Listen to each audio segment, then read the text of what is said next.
Eastern Promises is directed by David Cronenberg. It's a movie that stars Naomi Watts as Anna, Viggo Mortensen as Nikolai, Vincent Cassel is in this as well, another terrific actor, but it's primarily about these two characters.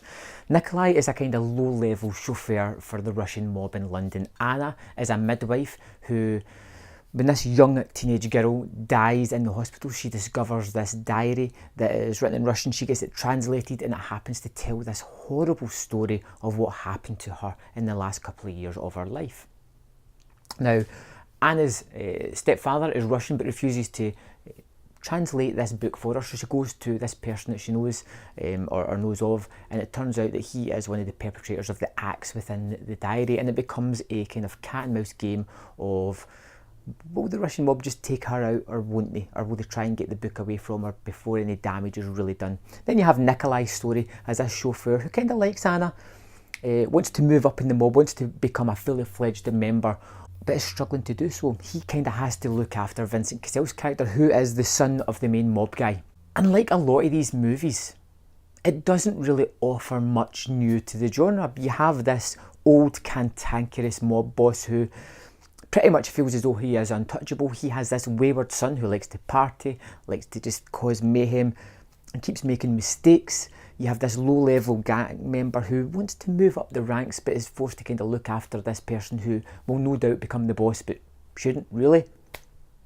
And then you have this innocent Anna who's wrapped up in this whole place that she shouldn't belong, and her life is threatened because of it.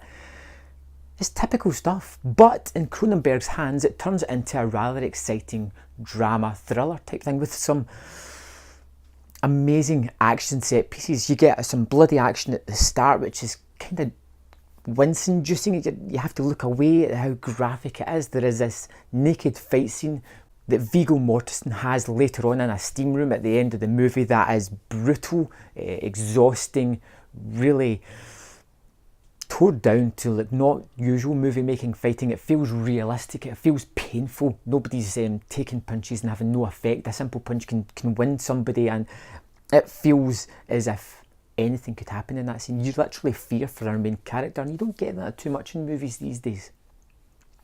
Eastern Promise looks pretty good. It draws you in with this quite interesting story. It has all these staples of familiar things that happen, lots of familiar tropes in this movie, but it twists just enough to make it a step above the rest. But Cronenberg has a knack of doing that. He focuses on the characters.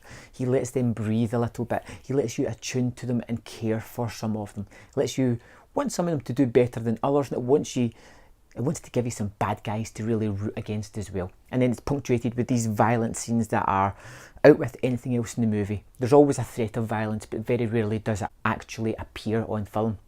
When it does, it's ferocious, it's vicious, it's realistic. Eastern Promises is a movie that I'd put off watching for the longest while, and I wish I hadn't, because I really enjoyed it. I like this slice of life. It's not for me, it's something I like to watch, I wouldn't like to be in on, but I was interested in the character of Anna.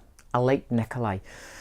And even though it becomes formulaic at certain points, it does enough to differentiate itself from the rest of this kind of movie. And because Cronenberg's at the helm, he gives it a little bit of class that the movie needs, as well as the actors that are in this movie. Like I say, Vincent Cassel is one of the best actors working today, and it's always great to see him appear within a movie. I gave Eastern Promises 4 out of 5. Thoroughly enjoyed it.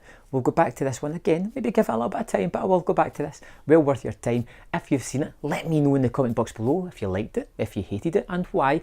We'll have a little discussion, and I'll see you next time on Man vs Film.